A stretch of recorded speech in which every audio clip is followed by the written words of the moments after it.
then. It's 11:02 or 11:03, so good time to start. You might remember that last time I mentioned that we were going to talk about exception handling today. This is the last of the three topics that I wanted to explore that are higher level programming language constructs. And once we talk about this today, then the next lecture will be midterm review, if I remember correctly, because that's coming next week after assignment 4 comes in. And then after that, we're going to do a deep dive into the memory hierarchy of modern computers. So anyway, that's what's coming up. But today we're going to spend a little bit of time talking about how exception handling is implemented. It's a pretty wild mechanism when you look at it. Basically, you have two roles that are played in the program. You have part of the program that knows how to detect an issue, but it doesn't know what to do about it. Okay? And then you have another part of your program that knows what to do about it, but it doesn't know how to detect it. And failing to make a connection to another computer on the network is a great example. Obviously, if you try to connect to a computer from a web browser and it fails, you do not shut down the web browser. You just tell the user, I couldn't make this connection. But if you're doing some kind of remote backup mechanism where you're trying to make a connection to a system and upload data to it so that you have a remote backup, then probably you want to terminate that program, maybe send an email. So you can imagine that the circumstances of how to respond to a particular kind of failure can vary widely depending on the context and the goal. So basically, the way that exception handling works is that when you detect that there's an issue, you throw an exception. You say, hey, there's something happening and I couldn't deal with it, so somebody else deal with it. Okay? And so the exception itself, like the thing that is the exception, is just some value that represents the error. And typically the type indicates the category of error. Okay, Java's a great example of this because Java's got like 8 billion different kinds of exceptions, right? And every single one is thrown into a different circumstance and means a specific thing. Okay? So that tends to be the way that exceptions are used in most programming languages. Now, if you have code that knows how to deal with the issue, then it catches the exception and it does something. Hopefully it doesn't just swallow it because that's really naughty programming behavior. But in general, what should happen is it should catch it and then do something about it. So we're going to talk about Java's exception handling, which is why we're going to be using Java's syntax for basically all of this today. But this is the example I normally use. You have some function that computes a value where clearly some of the inputs are not good inputs or valid inputs. Like in this case, x has to be at least 3 or else our function just cannot compute its thing. So we throw an illegal argument exception. And if we get the wrong value, somebody else's problem. They have to decide what to do about it. Maybe they ask the user for another input. Maybe they skip that input. Who knows? Okay. So the function can complete in two different ways. You have normal completion, where it actually returns some double precision floating point value. Okay, that is the computed result. Or it terminates abnormally. And what happens is that we stop executing at the point that the throw occurs, and we go to whatever's the most immediately closing and closing try-catch block that can handle this exception. Okay? So that's what we try to do, go to where the error is handled. Okay? Now, I want to say, just as an aside, that this is one specific kind of exception handling model. There's a lot of other ones that people have explored through the years. For example, you could throw an exception, and then other code could handle it, and then you go back to the code that threw the exception. Sometimes you see systems that do that. But in C++ and in Java, and Python is this way as well, in most of the programming languages that we use, when you throw an exception, you are aborting that computation. You're going somewhere else to do something else. Okay? Deal with the error and then maybe go on and try something else. Okay? So you don't go back and try the thing again. That's not really the typical exception handling mechanism exposed by programming languages these days. Okay? So we use try-catch blocks when we want to possibly find out that an error occurred and want to handle it. So you can see that we have try, read input, compute the value, print out a result, and if we have an exception, then we print an error. Okay? So if compute value throws, and this is a way to think of it, compute value throws and exception propagates out of compute value, then we're going to end up going directly to the print error line. We're going to skip the result equals output. We're not going to do any of that. We're going to go straight to the catch block that matches. Okay. Now we only care about the stuff that occurs in the try block. It's possible, for example, that load config could also throw. Maybe it sees a bad argument and it says, I can't deal with that argument. It's also possible, although in this case unlikely, that the code inside the try block may throw some other exception besides illegal argument. So basically what we do when we have a try block is we're saying, I'm interested in exceptions that occur within this try block. Anything outside of it is not my problem, somebody else's problem. And furthermore, if these specific exceptions occur, then I care about it. So if something other than illegal argument exception occurred in the try block, that's not our problem either. Okay, everybody got it? Straightforward, right? I think you've probably all seen this kind of coding before. Okay, obviously this is a contrived example, but hopefully you've seen something like this before. Now, you can use exceptions within a single function. It's not particularly common, but it does appear from time to time. I find the most useful circumstances when you're doing argument parsing, command line argument parsing, and there's a bad argument and you want to just jump out of the whole thing, but you also want to be able to provide an error message. Then an exception is a really great way of doing that. Okay, so you can see that I take my array of arguments, I iterate through them, I say, hey, if I see -n, then they want to say something after that, so I increment I, and if I've run out of arguments, then I complain. -n requires a value. Okay, so I can throw an exception and then catch that later within the same function, and thereby identify that there was a bad argument. Okay.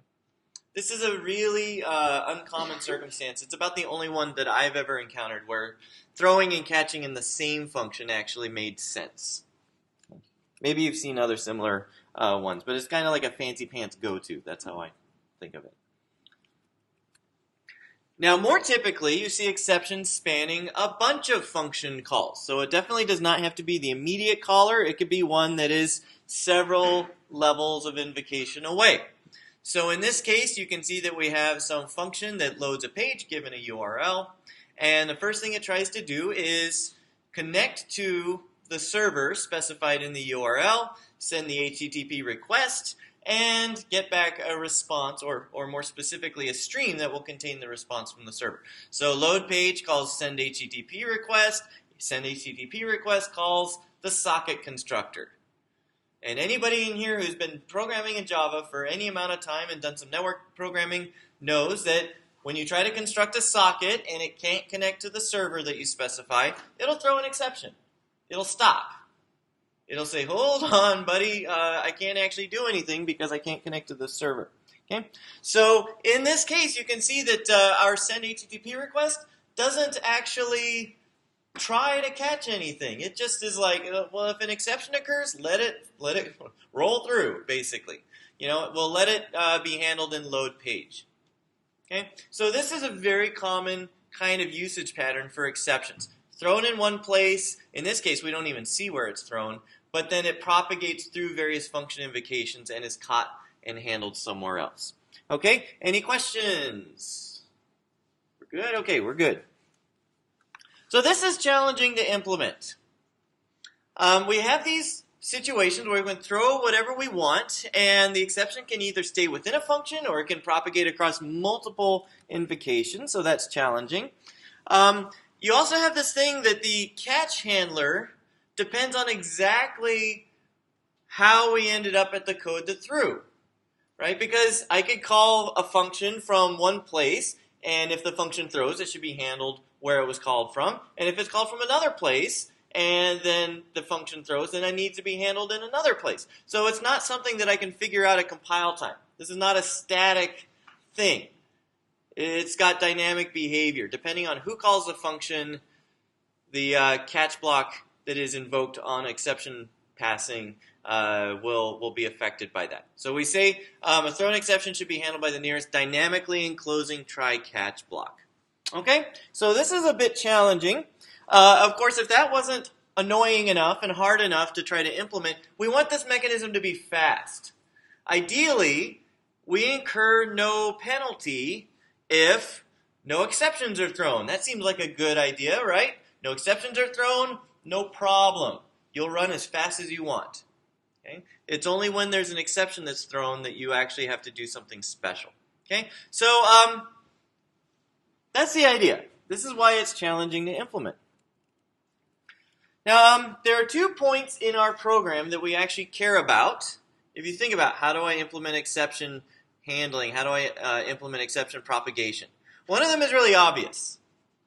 It's when I throw, right? I need to know, okay, I'm throwing an exception. What do I do, right? That's clearly one situation where we care a lot about the program executing. The other situation that we care a lot about in implementing this feature is when I enter a try block. Because when I enter into a try block, then I'm saying I may care if an exception is thrown. So let me know, so there may be some bookkeeping that I update or something like that to say I'm interested if something bad happens. Okay, so execution enters a try block. Some exceptions might be handled by the try catch block. So I may need to record somewhere that if something bad happens, check in with me. And then when the exception is actually thrown, then I need to go and look at where I'm supposed to jump to, because I need to go to the appropriate catch block to deal with the exception. Okay? And as the bottom point says, this will frequently span multiple stack frames. All right? So these are the 2 points that we mainly care about. Now, if we have an exception like our argument parsing code, in this case, you can see we have a try, something goes wrong, we fail, and so we catch within the same function. Well, we already have a tool that we can use to do this. It's called jump. We could do a goto, and we could use a goto in this kind of a circumstance. Right? We know that gotos work within functions. Why don't we explore that as an initial approach? So we do need a way of passing the exception itself. So let's just, it's a safe assumption. Assume that there will be at most one exception in flight at any given time. That's the way these systems are designed, so that's an okay assumption. And if you really want to get into all kinds of fancy circumstances where one exception is thrown and then during the propagation of that exception another exception is thrown, well, you can chain them together. And most languages now have the ability to chain exceptions together, so that's easy to do. Okay? So we'll just have some global space. This will be part of our runtime, where we can stuff the exception that's being propagated in cases where we need to propagate an exception. Okay? And so if we do that, then we can have some API, or maybe this is part of an ABI, I don't know, you'd have to think about how you wanted to do it. But when you want to propagate an exception, you store that into the global space where there is to propagate these things, and then you jump to the catch block.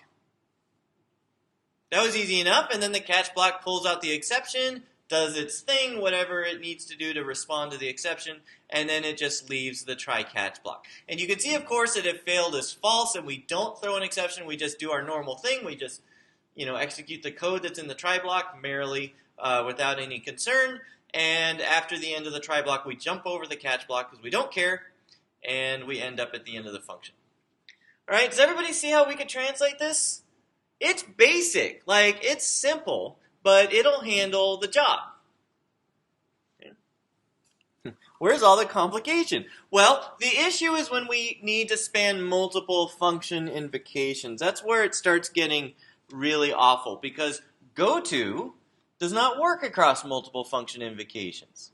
We know you can drop a jump instruction into your assembly code, but if you just jump from one function to another function without making sure the stack is managed properly, your program is going to be really mangled.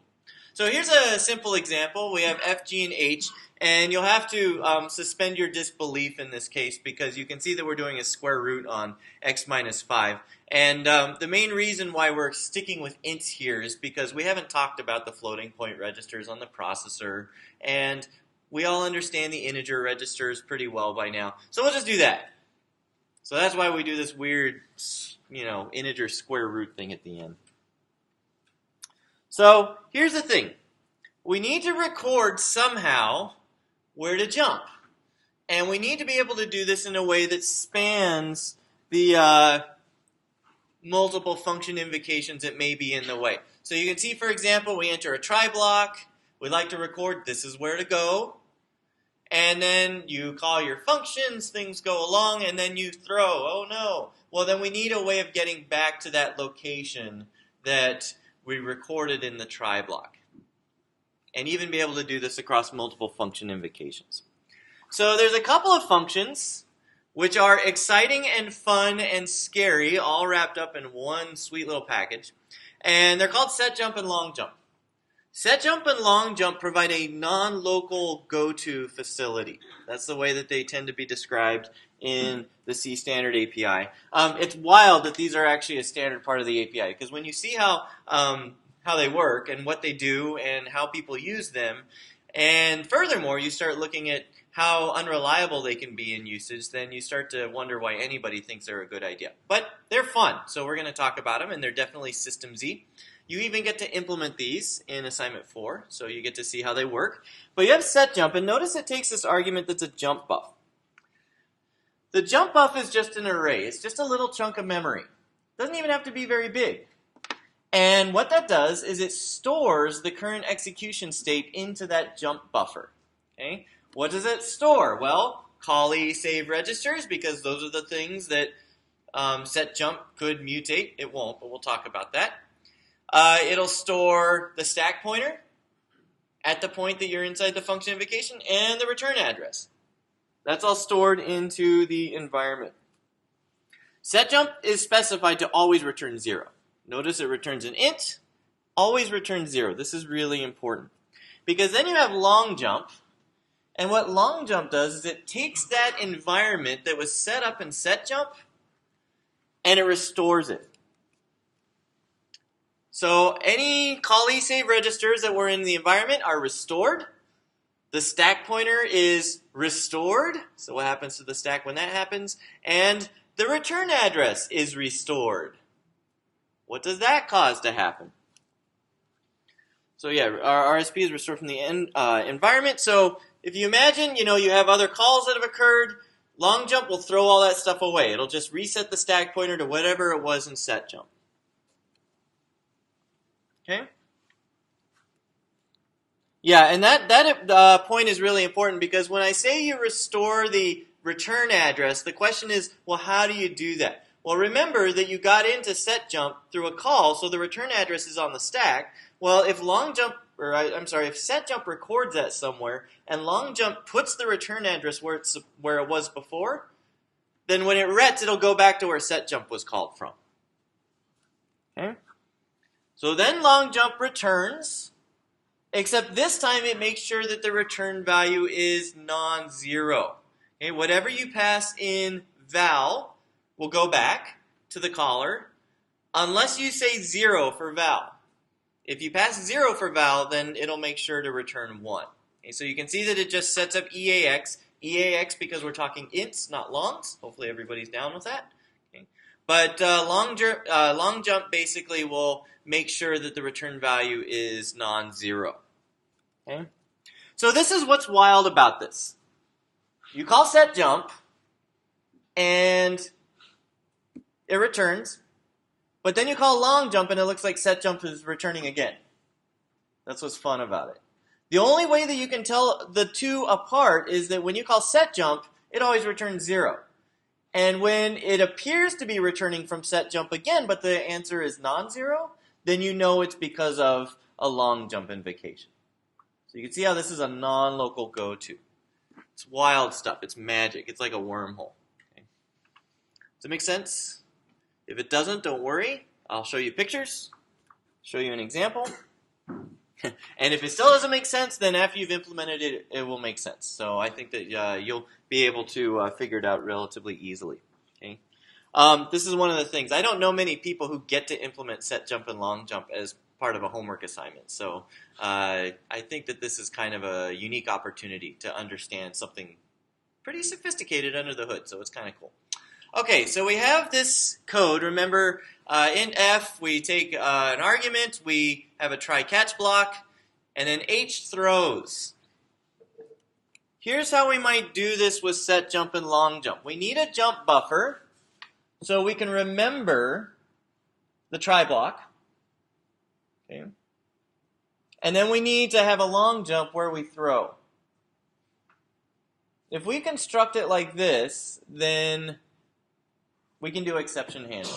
We can figure out a way of translating this exception propagation mechanism that will work properly. Yes, question? So in this case, is ENV like a global variable? Yeah, in this case, ENV is a global variable. Now, you kind of have to be a little careful. I mean, that is a generally true statement to say that this is a global variable. But C has a notion of module local variables as well as variables that are visible across all modules. In this case, since I've declared it as static, it's module local. But within that module, it's global. And even if something is module local, it's still not a great idea. But for the sake of the example, we're going to ignore the code smell here. There's a few code smells. Okay, any other questions?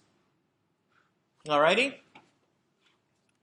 So we enter the try block.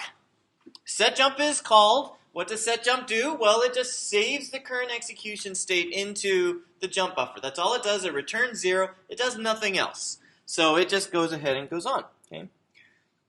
Now, if an exception is thrown, then long jump will be invoked. It'll use the same jump buffer that we used for setjump, so it will appear as if setjump was returning again.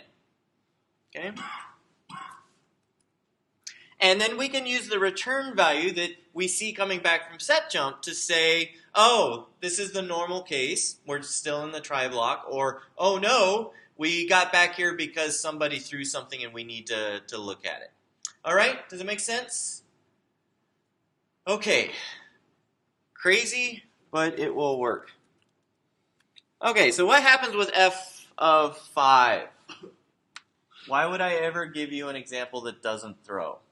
Right, so 3 times 5 is 15, so g of 15 is invoked. Then we have h of 15 minus 15 is h of 0. We get into h and we say, oh, x is less than 5, so we're sad. Okay?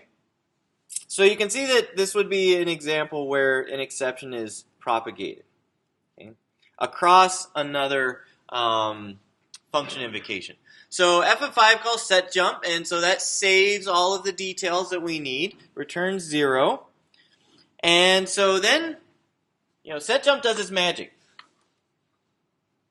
Now here's what's interesting about this. Notice I say that setjump stores the return address to the caller. So that'll be something inside of f, right? That'll be somewhere inside the machine code that implements f. It'll be within that if statement. Okay, so notice that we call setjump, and then we look at the return value and say, is it 0? So the return address will be to the comparison. It'll go back and look at what happens in the comparison. Okay? So environment now has everything that we need so that we can pretend we're going back to setjump again. We saved the stack pointer, we saved the return address that tells us where to go back to, and we saved the call save registers because the caller may expect that. Okay. So setjump returns 0, and so F5 calls G, and imagine what is going on here. So we have a return address again to F5 stored onto the stack. If G15 needs a frame, then we have a frame. Probably don't need one because look at how hard that math is. Okay. Maybe we need to save a register or something. Probably not, but we could. Anyway, and then, yeah, so what I'm saying here on the slide is that the stack information for calling setjump is long gone. The return address to F5 that is just above RSP, technically below it on the stack, but you know what I mean because stacks grow down, that return address is a different return address. Now it's the return address to the return in F. It's not the return address to where setjump was called from. Okay, so understand that there's multiple places here going on. Okay, so we're inside of G of 15, and so that calls H of 15 minus X. So you can see that we have even more stuff pushed onto the stack because we have these nested function invocations. Okay, and so H says I can't go on. I have to do something about this. So it goes ahead and calls long jump to signal to whoever cares. How does it know who cares? It really doesn't know who cares. It just goes back to whatever the environment says to do. Like, can you see that? So, really, H doesn't care that it was called from F. If it was called from some other thing that tried to call H, knowing that H could throw, then the jump buffer would reflect that. But it just happens that since F is the thing that saved the environment, we go back to F. Okay.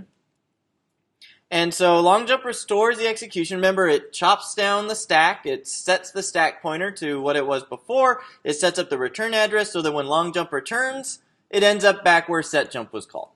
Okay?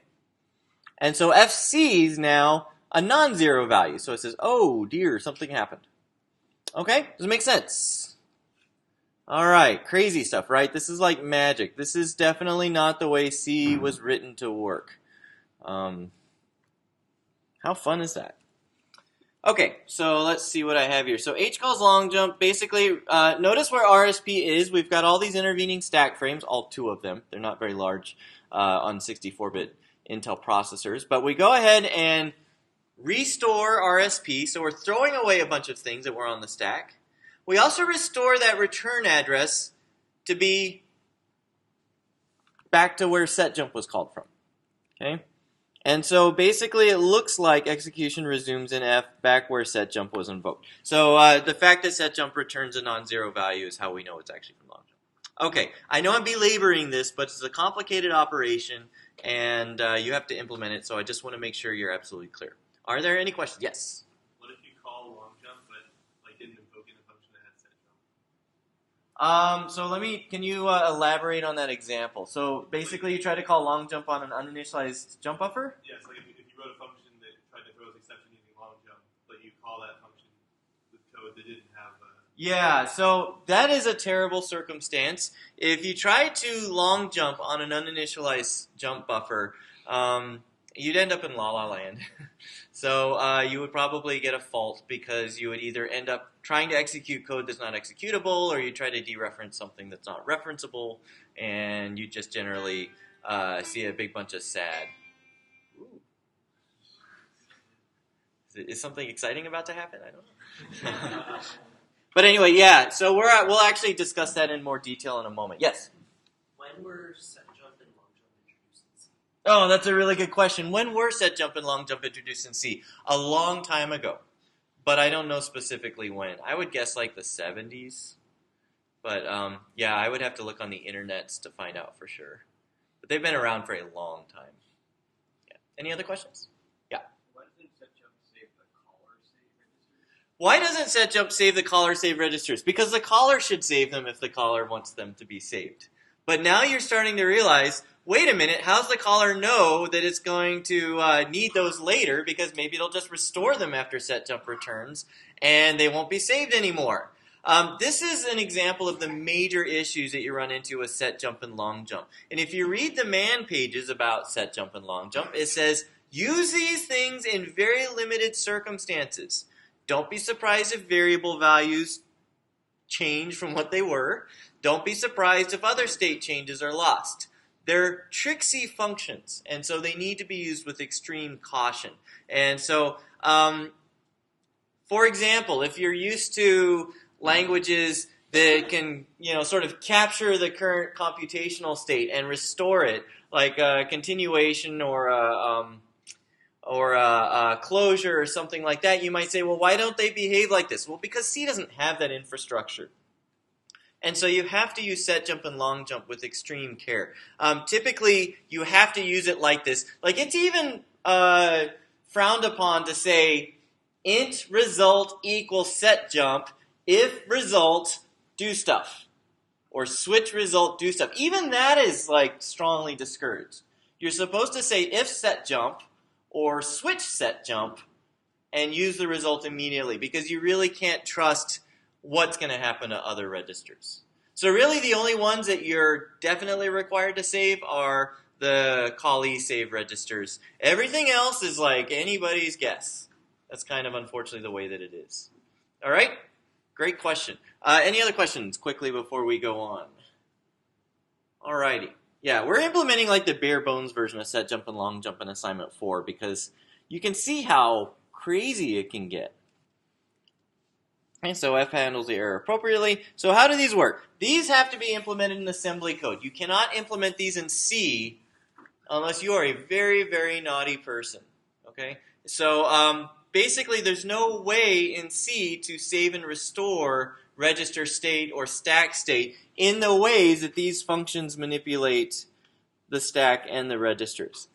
And so that's why when you look at different operating systems, like you look at Linux, you look at like the C standard library where these things are defined, and based on the platform, setjump and longjump will be written in a little bit of assembly code, do their magic, and that's how they're implemented, because they can't be implemented in C. Okay. Now you'll notice here that the size of the jump buffer is implementation specific.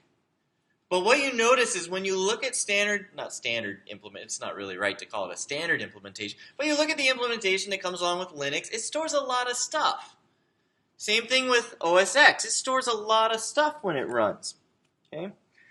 The issue is that the spec doesn't really tell you exactly what to save and what to restore. I mean, we've already discussed a few of those kinds of issues.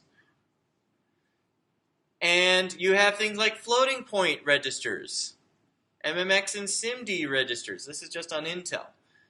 And then on other processors, you may have other things that you have to save and restore. So, do you save them? I don't know. But you can see that on these various platforms that the jump buffer may in fact include space for those things. But for us, like I said, we're doing the bare bones version. That's why I'm sticking to ints, because we can store just the minimal information and get these things working with reasonable effectiveness, and see the clever and crazy thing that is setjump. Okay, any questions? Alrighty. Let's see. So it is straightforward, particularly on x86-64. It used to be that on IA32, where you had fewer registers and more stuff on the stack, they were harder to implement. This problem has actually gotten easier since we moved to 64-bit. You'll probably find that yourself when you implement it. It's like, oh, this is actually pretty straightforward to do. Okay. So setjump have to know how to save the caller's execution state, and remember, we have a very limited definition of execution state in this context. Callee save registers, where to return to, stack pointer. That's it. Okay. Long jump, you just need to restore that stuff. Okay. And you need to make sure to set up EAX properly so that, for example, if somebody passes 0 for the value, that long jump stores 1 in EAX instead of 0, because then you can get an infinite loop with setjump and long jump if they're not implemented correctly. That's tons of fun. It just seems like as you get further and further into programming, and particularly systems programming, you find many exciting and new ways of implementing infinite loops that never terminate. And this is one where if you implement long jump wrong, you could get an infinite loop. Okay, so that's that. Now, let's go ahead and figure out a few of these other details. Multiple catch blocks, so we can have multiple catches depending on the type of error we want to handle. Well, the neat thing is, remember that long jump returns an integer value. We can return any integer value, so maybe we can pick an int corresponding to the type. And that would indicate to the try block which kind of error we're actually dealing with. Okay? So we'll assign each exception an integer value, and then we'll use those in the translation. So here might be a way of doing it. Again, notice that I'm using the setjump call in a very careful way. Switch setjump-env. No local variables involved, so we don't have any weird situations to worry about. We have 0 is the normal execution case, so we just do whatever's in the try block. That'll call things. Maybe one of those things will long jump, and that'll end up back at the switch statement, which is weird, but it'll happen again. It's like Groundhog Day. And if we see a non-zero value, we'll jump to the catch block that actually handles the error. Now you can imagine that another thing you could have on here is a default block. What happens if it's an exception we don't know? Well, then you just propagate it again. Okay, does it make sense? All right. Yeah, many details left out, which I am not going to talk about. There's some details included in the example I give you with assignment 4. How do you implement exception handling in C? Okay, so The issue is, and this is part of the question earlier. I can't remember who exactly asked it, but somebody asked about, well, what if we don't have an initialized jump buffer? Well, we need to think about the possibility that try-catch blocks can be nested. Remember, it's got to be the most enclosing, dynamically enclosing try block that actually sees the exception. And we only have one jump buffer. That seems bad. And so what we might want to do is have some way of managing multiple jump buffers so that every time we enter into a try block, we record the execution state. Because remember, we may come back there. Okay? So we enter a try block, we push the try-catch handler state onto the try block. It is a separate stack because we're using this to keep track of exception propagation details. If we see that, you enter try, you push a new jump buffer on. You save the execution state, you push a jump buffer on to this stack. Now here's the cool thing.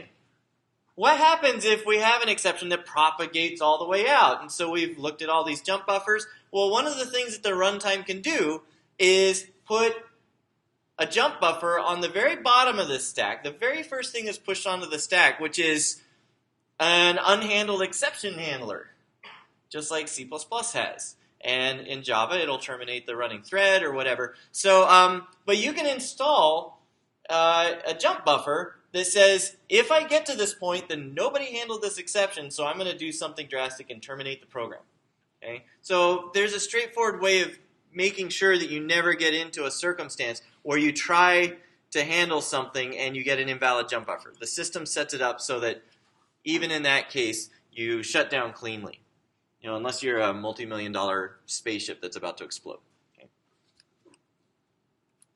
All right, so we have a try-stack for nested handlers. You basically have operations to manage this stack. You enter a try block, you call setjump, you push the jump buffer onto the try-stack. And I have this little hint here that you can't call setjump from a helper function.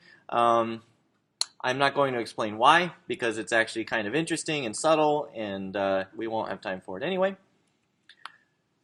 When you exit a try block, let's say you leave the try block, nothing bad happened. It's like you walked into this thing and you're scared and nervous, an exception might occur, and then you leave. Nothing bad happened. Well, in that case, you get rid of the topmost jump buffer, because you don't need it anymore. You're out of the try block. Okay. When an exception is thrown, you can have some helper operation that propagates the exception. Basically, it pops the topmost jump buffer off, uses it to long jump, and it passes the exception ID as the value.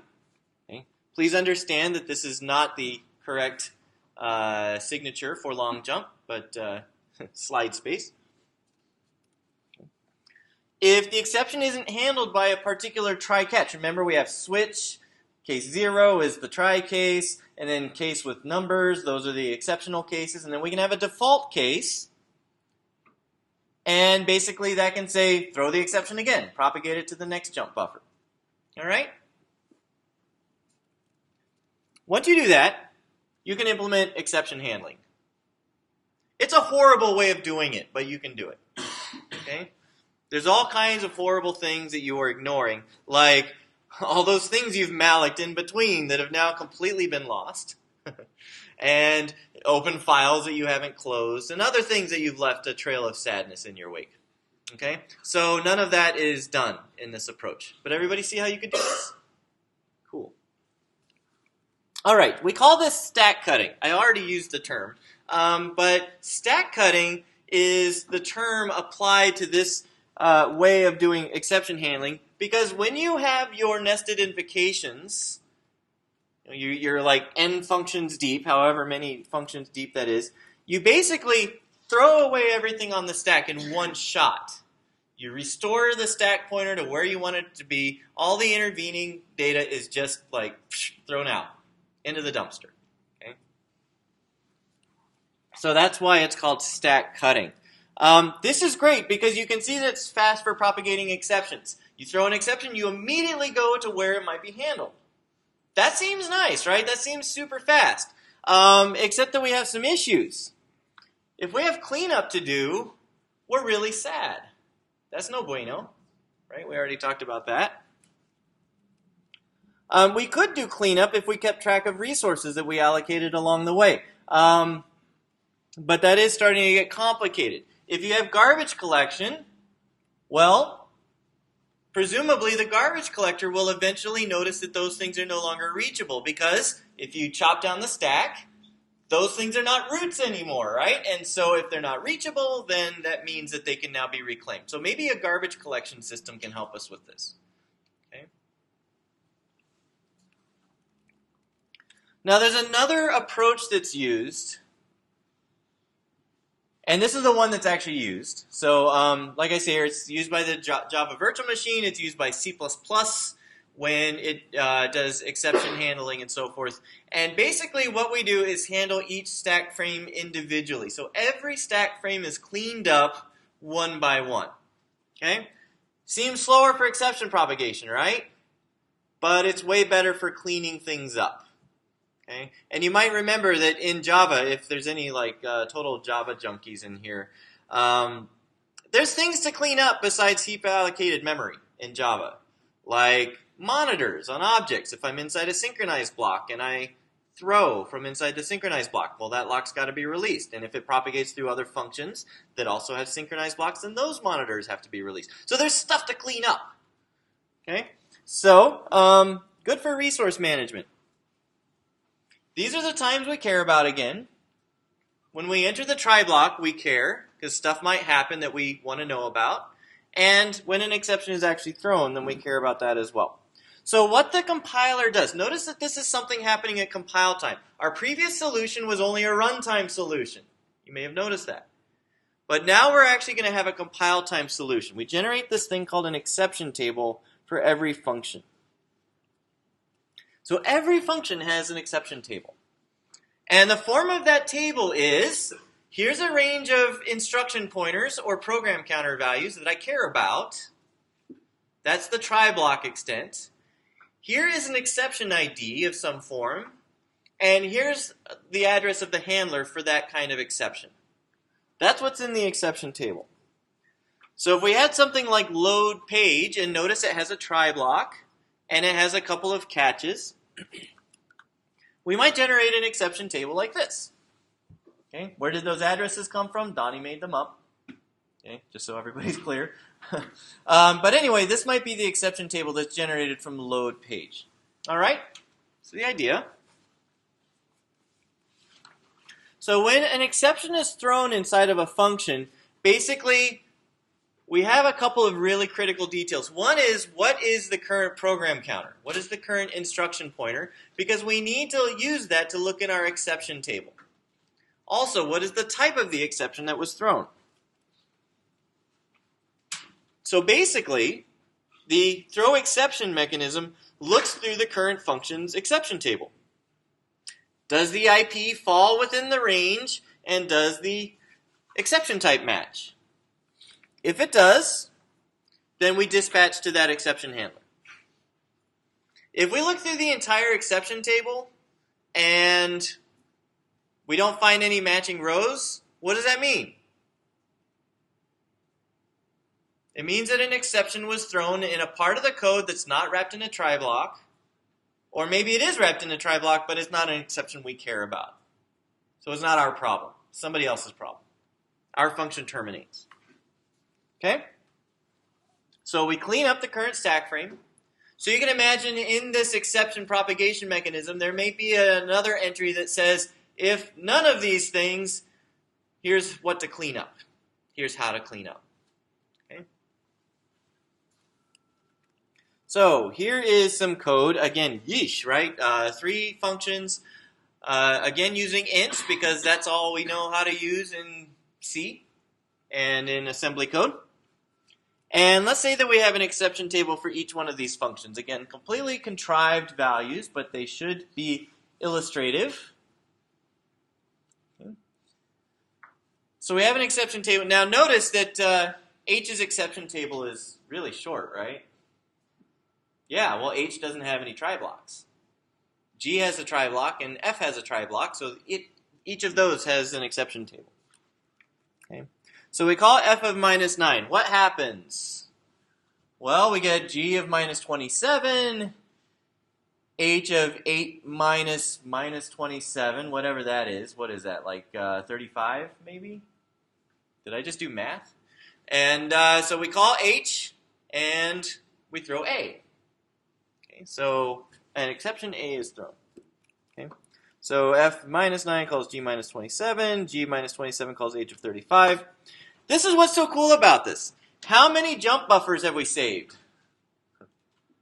0. We really like this, right? We've done 0 work in the normal case. This is fantastic. We love this. Okay. We do know that h of 35 is going to throw, though, because we are smart and have brains. So we looked at this and said, oh, it's going to throw something. So h of 35 throws a, and we use the exception tables now to figure out what to do. Okay. So it throws a. Again, let's assume that the instruction pointer is something relevant. And so we look at h's exception table. Can we find an entry in the exception table that matches the IP and exception type? Duh, right? Clearly the answer is no. Okay. So what does that mean? Well, we need to clean up h's frame and then go to the next function on the stack. Okay. So now we're inside of g of minus 27, and what I want you to understand is we say now that g has thrown an exception. H is gone. H is, among the dearly departed now. The way you can think of this is that the return H of blah, blah, blah has thrown an exception. And so that's the instruction pointer we care about. Notice it falls within the try block. And so we look and say, are there any matching lines for RIP being within that range and exception A? Well, we're definitely in the range, right? This is inside of a try block, but it's not an exception we care about. So, G doesn't handle it either. Okay? And so we clean up the local frame. Any, resources we need to release, we go ahead and release those resources. Sorry, guys. Hate these switches. I flail when I lecture. Okay, so we're back to f of minus 9. And again, you think of it as f has thrown right at the return g of whatever. So again, we're inside the try block. The RIP is something that is relevant. And so we look at this and say, do we have an instruction pointer that falls within range and has a matching exception type? This time we do. And so we dispatch to the handler, which corresponds to the catch block, catch A, and it returns minus 5. Everybody see that? This is kind of cool, right? We have two different approaches now for implementing exceptions. Stack cutting is really good for the exceptional case. It's really fast. We go exactly where we want to go. Okay? But it's really slow in the normal execution path. And that's a drag. Okay? And so this is why stack cutting is not used, because you're incurring this cost all the way along during the normal execution path. Stack unwinding is slower on the exceptional path. Normal execution is blazingly fast because we do nothing. We just continue running as long as there's no problems. Notice, like I say on the slide, we do all of our bookkeeping at compile time, so we don't need to do any at runtime. Okay? So exceptional execution is slower. Ideally, this is okay because exceptions are supposed to not be very common. That's the idea behind exceptions, right? But if you had a situation where a program threw a lot, then it would start to see the cost of doing this. Okay? Of course, you also have the upside of resource management, which makes it appealing as well. So people don't mind the cost, even if they do a lot of exception propagation. All right, let me see. What else do we say? Yeah, so since we assume that exception handling is relatively uncommon, we don't mind. And so we go ahead and do it this way. So most common is second winding. Are there any questions about this? Yeah. So at compile time, what does the RIP span correspond to? Like, how does it generate that? Yeah, so at compile time, like you can imagine what goes into your relocatable object files, the .o files. it's going to basically all of your functions. Like if you dumped the .o files, you would see that the first function's text starts at address 0, right? And then it goes from there. And so every function will also have an exception table, which has IP ranges, RIP ranges generated based on the addresses in the relocatable object file. Now what happens is at link time, so you can imagine that those are relative now to the addresses in that .o file. What happens at link time when everything is assembled together, real instruction pointer values are calculated for everything because no two functions should overlap. And if you have two .o files and both of their .text sections start at address 0, you have a problem. So everything is laid out by the linker, and at the same time while the linker is doing that, it's going in and fixing up the exception tables so that they will have accurate, valid RIP ranges. And so that's the kind of thing that's going on at link time. So do those spans correspond to where an exception can happen? Those spans don't correspond to where an exception can happen. They correspond to the try blocks, who might actually handle stuff. And then the catch blocks as well would be the addresses in there. If an exception is just thrown, then remember that is going to use a runtime mechanism to use that data, but throws by themselves don't generate any information at compile time. It's only the try catches that generate the information. Yep. Any other questions? All right. We are done. So I'll see you on Monday. Have a good weekend.